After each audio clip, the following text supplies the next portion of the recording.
Good evening and welcome to Nationwide Today on the network service of the NTA. I'm Elizabeth Omori with the news. Now let's begin with the presidency. President Muhammadu Buhari has received an audience from President Goodluck Jonathan in furtherance of sustained efforts at finding lasting solutions to the political crisis rocking the Republic of Mali. State House correspondent Adamu Sambo reports that Dr. Jonathan is the ECOWAS Special Envoy and head of mediation mission to the West African states.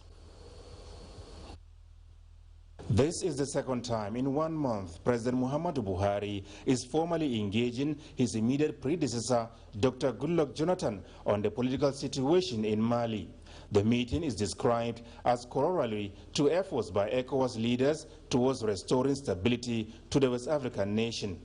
President Muhammadu Buhari and 4 other ECOWAS leaders had visited Bamako, Mali last month, followed by a virtual extraordinary meeting of the sub-regional body, which came up with far-reaching measures aimed at normalizing the situation for sustainable democracy and development.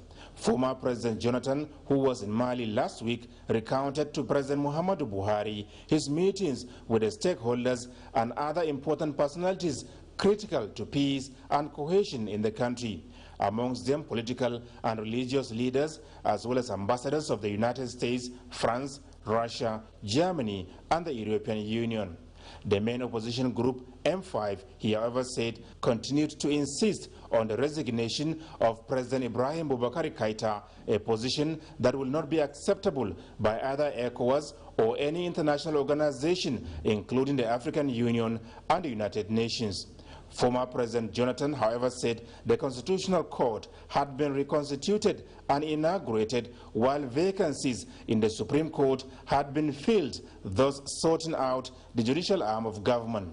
President Muhammadu Buhari thanked Dr. Goodluck Jonathan for his efforts, especially the stamina he displayed on the Mali issue, but cancelled further consultations with the ECOWAS chairman, President Muhammadu Issoufou of the Republic of Niger.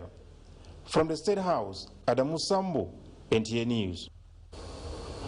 To the judiciary now. Implementing the autonomy of the judiciary as an arm of government is crucial to the political and economic development of Nigeria. Chairman of Niger Governors Forum and Ekiti State Hemsman Dr. Kayode Fayemi, who made this remark, also advocated speedy implementation of the autonomy across board to fast-track justice delivery. Kola Adebobui reports. The Nigerian Bar Association, NBA, and other executive members were at the government house at Ekiti to familiarize with the governor and solicit his support towards achieving laudable programs of his administration, including enthronement of rule of law and quick dispensation of justice. We hit the ground running from day one, and we take the issues one after the other and actually deliver. We want a Nigerian Bar Association that works for all being our members and the rest of society. Governor Fayemi, who congratulated Mr. Akwata on his victory, reiterated his readiness to work closely with the association in entrenching justice in the land. The governor advocated speedy implementation of autonomy of the judiciary to enhance activities of the sector and fast-track justice for all. In this position, there are many issues that you will have to deal with. One of the issues we've been grappling with, which would be of interest to you, is Executive Order 10, which relates to judicial autonomy, as you know. And let me state for the record that governors all over Nigeria are for judicial autonomy. The state government and the NBA have now agreed to collaborate on human rights issues such as implementation of gender-based violence, GBV Act, to rid the society of crimes. In Ekiti, Kola Adebobui, NTA News. To political matters, Director General of the Progressives Governors Forum, Salih Mohammed Lukman, has appealed to APC leaders to respect one another in the process of finding a lasting solution to the internal crisis. Addressing journalists, the forum's secretariat in Abuja, the Director General acknowledged the pivotal role being played by leader of the party, President Muhammadu Buhari, particularly in creating a liberal environment within the APC. He says it is the responsibility of the progressives to be active in activities that will enable APC retain its glory always. All our leaders, and Comrade Shimole inclusive, should please try and support President Buhari to ensure that the problem of this party is resolved. We are not God. It's only God that is perfect, that he can set out from the beginning to have an unhindered, problem-free exercise. This, especially on issue that is going to be contextual, is going to be contested. So anything could happen. So, but at the moment, I'm confident they are working, and I am absolutely sure they will begin to address this problem in not too distant time. He expressed absolute confidence that the Maimala Boni-led caretaker and Extraordinary National Convention Committee has the ability to reunite members. Now, beyond widespread public perception that the Presidential Special Public Works Program is transient, the National Directorate of Employment, in an interface with some leaders of the APC Northwest Zone, has given context to the far-reaching benefits of the scheme. On Fine Face reports that mitigating rural-urban migration in a sustainable manner is one of the 7 objectives behind the initiative.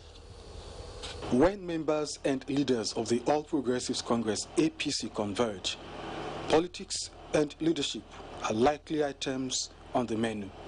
But this visit of the zonal management of the APC Northwest to the National Directorate of Employment is for other serious business.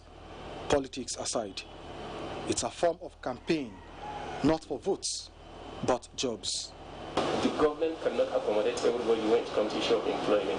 But this administration has initiated a lot of projects of employment empowerment opportunities. Equipped with presidential vision, backing and required funds, the NDE is already on course. One of the promises made to Nigerians youth by Mr. President is to provide employment. For the Director General, it is time to unravel the 7-pronged objectives of the Special Public Works Program, which include increased funds to drive microeconomy, community supervision of government physical assets, and transmutation of beneficiaries to agricultural extension workers. Wherever these young men and women are engaged, we send our team to preach, to talk to them on the importance of managing their meager resources so that they can move forward in their various businesses. If you're a farmer, by the time you have 60,000 naira, you can use part of it to buy water pumping machine so that you can move forward. Preparations are on course to commence the program in October this year. Fine Face, NTA News. Lagos is our first port of call on Nationwide today, and Dotun Ogunyemi will be our guide. Hello, Dotun.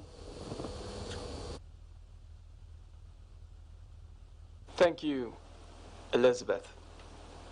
Global economic projections for 2020 crashed like a pack of cards in March when the coronavirus outbreak was declared a pandemic by the World Health Organization. That development set the tone for adjustments in every sphere of human endeavor. Becky Madujemu has an overview of the changes that have occurred in Nigeria since the first quarter of the year.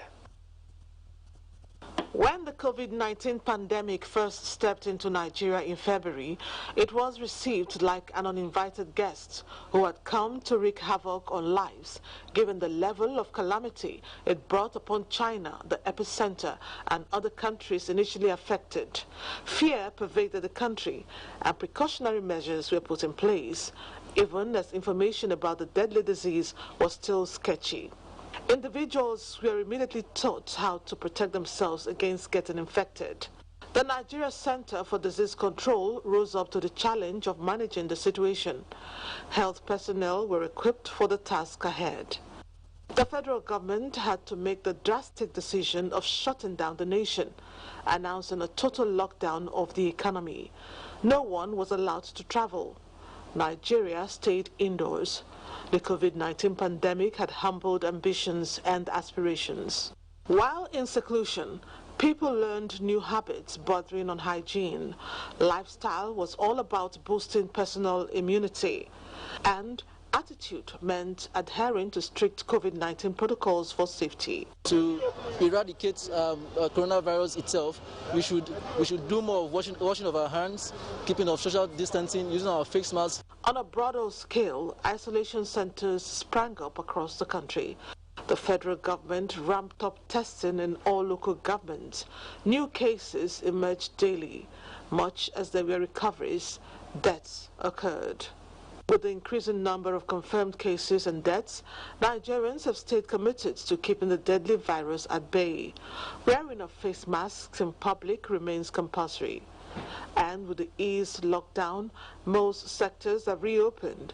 Schools are back in session to an extent, while religious and worship places that were shut for more than 3 months are now open to members, but with strict guidelines. The gates of hell or corona can never prevail against it. So we're very, very elated, and we thank God. We will not allow old people, those above 65, we will not allow them, and children below 15. Although life may seem almost back to normal and people are less apprehensive, the future is what majority are optimistic about. All eyes are on medical researchers, hoping that before the epic year 2020 ends, there will be a cure for a virus that will never be forgotten. In Lagos, Becky Madujemu, NTA News. Security and safety are important aspects of human resource development in the transportation sector and basic requirements for global best practices. This informs the training of personnel of the Nigerian Railway Corporation, modern screening procedures and security management. Joyken Abakboya reports that the 5-day training is in collaboration with the Federal Airport Authority of Nigeria.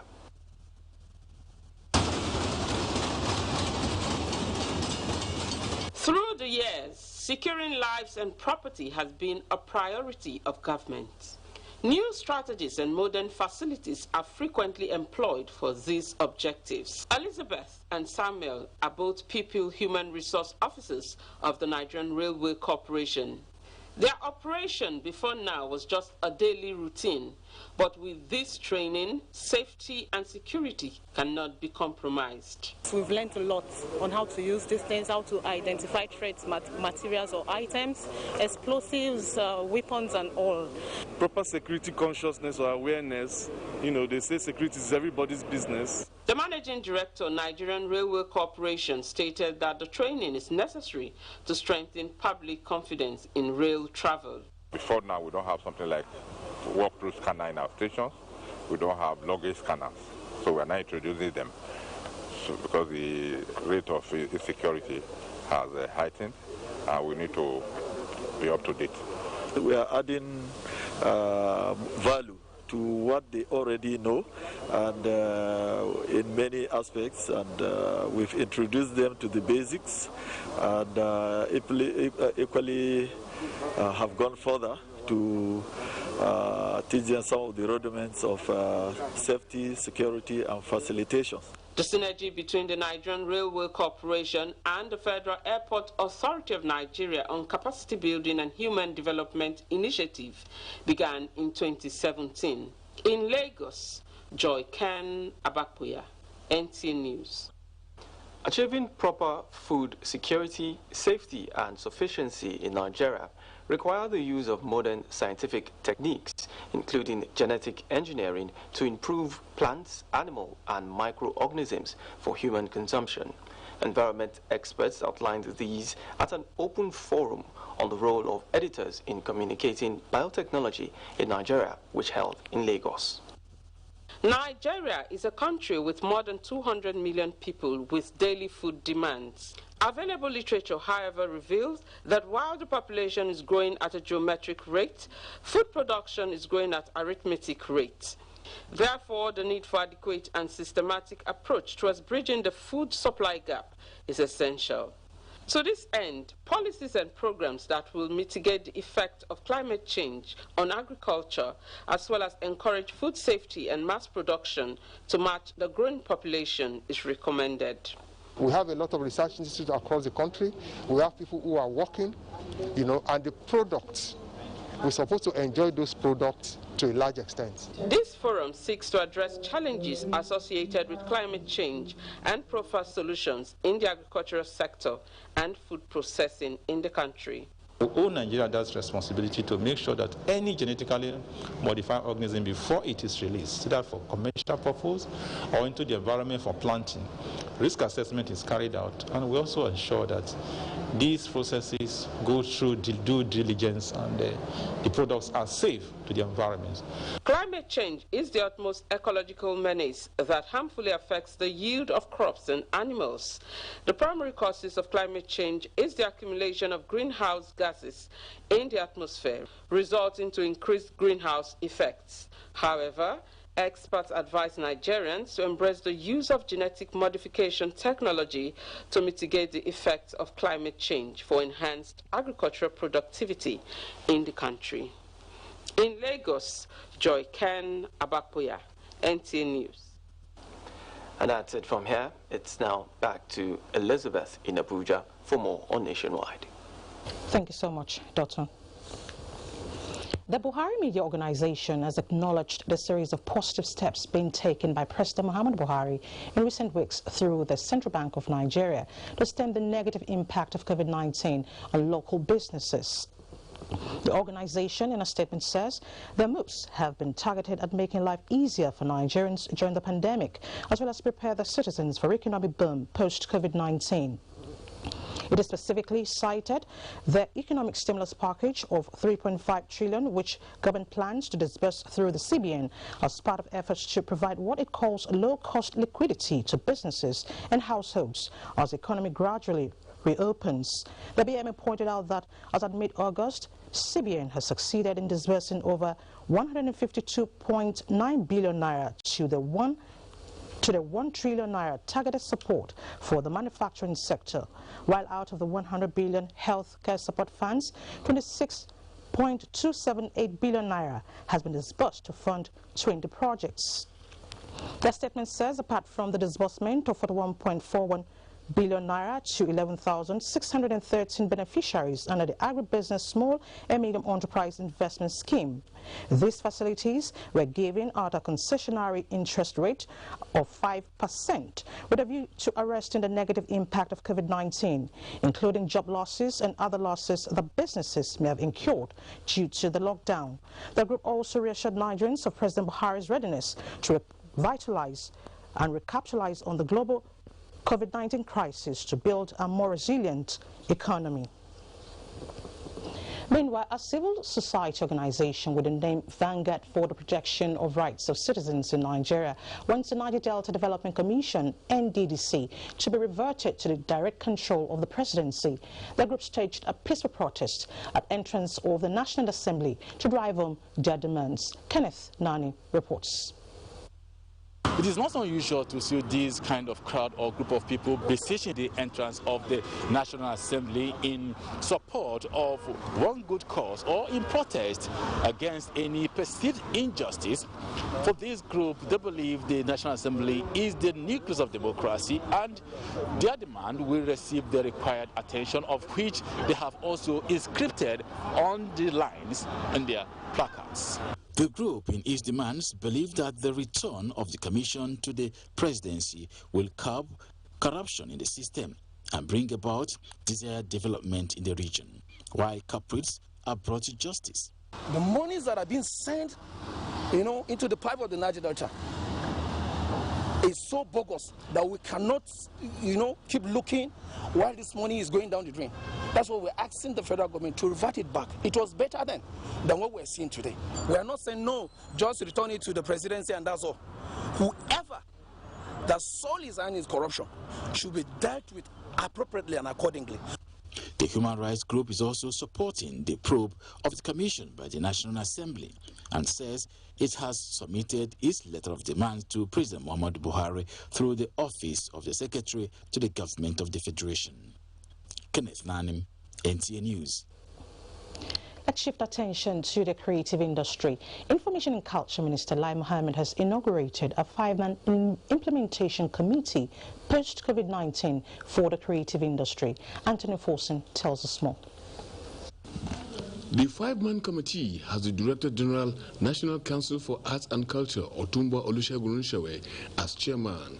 Their terms of reference include designing an implementation plan on immediate and short-term relief for the creative industry in the wake of the COVID-19 pandemic, design a policy framework for tax relief for various sectors in the industry, as well as work out a long-term intervention for the overall development.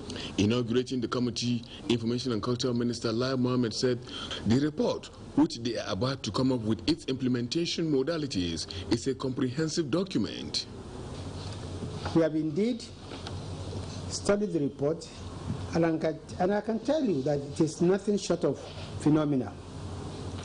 The committee went beyond the call of duty to do a thorough forensic audit of the creative industry, like it has never been done before. He was quick to oblige the committee an extension beyond the 6 weeks time frame. I have no doubt that this implementation committee will approach its assignment with a great sense of duty, realizing that the development and growth of the creative industry, which is the second biggest job creator after agriculture, rests on their shoulders. Chairman of the committee, Otumba Olusegun, while commending the minister for recognizing the sector in the COVID-19 era. And for us as a nation, the Honorable Minister has woken up the consciousness in us to see what this sector can contribute. And I can also say it here, that this champion and boost the wealth of every individual in a nation like ours. The creative industry in Nigeria has the capacity to contribute immensely to the nation's GDP if properly harnessed. In Abuja, Anthony Forson, NTA News. You're watching Nationwide on NTA. Let's take a break now. More reports ahead. When we return, to stay with us. ATV College Jos, an affiliate of Ahmadu Bello University Zaria, is currently admitting students for its ordinary diploma programs in television journalism, television production, and television engineering. Interested candidates are advised to obtain relevant information concerning eligibility at our website at www.ntatvc.edu.ng or marketing department of any NTA station nationwide. For further information, contact Assistant Director, Marketing, NTA TV College Jos on 0803 314 4383 or the Academic Office of the College on 080